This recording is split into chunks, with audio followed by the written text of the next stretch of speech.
Hello guys, how are you doing today? Guys, today we are going to start the constitutional history of Pakistan. The first Constituent Assembly of Pakistan, which was comprised of those members who were elected in 1945-46 from those parts of India which were supposed to be part of Pakistan, and they were total 69 members. Originally there were 69, but later on when immigrants came from India, the number was increased to 79. The first session of our first Constituent Assembly was started from 11th August 1947, just 3 days before the independence. And on that day, Muhammad Ali Jinnah was elected as the first president of the first Constituent Assembly.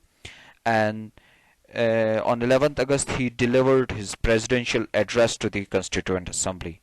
Today, we will discuss the key ideas of the speech delivered by Muhammad Ali Jinnah to the Constituent Assembly of Pakistan. He started his speech by explaining the functions of Constituent Assembly. He said that the Constituent Assembly have two functions. First is to write a provisional constitution and act as the legislative assembly. Since there was no legislative assembly at that time, so the Constituent Assembly had dual functions. First was to make a provisional constitution for the new state, and it has to also act as the legislative assembly. I hope guys you know what's the difference between Constituent Assembly and Legislative Assembly. Constituent Assembly is a body whose task is to make a constitution, while the Legislative Assembly can do amendments in the current constitution.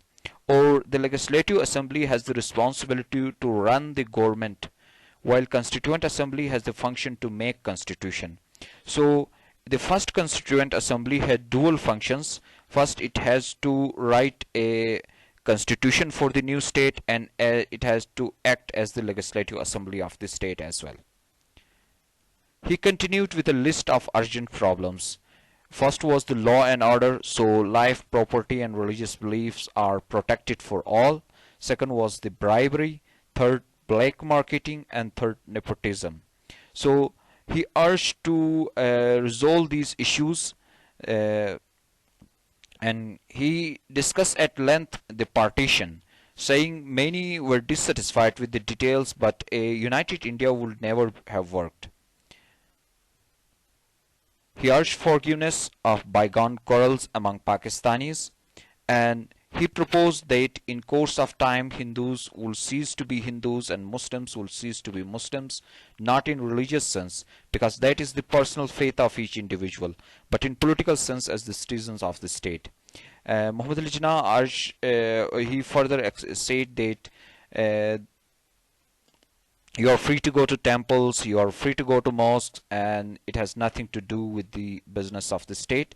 So Jinnah urged to protect the rights of minorities, and he concluded by quoting a friendly official message from United States. Guys, I'm going to send you the speech of the Jinnah which he had delivered to the first Constituent Assembly along with this lecture. Please go through with that speech as well.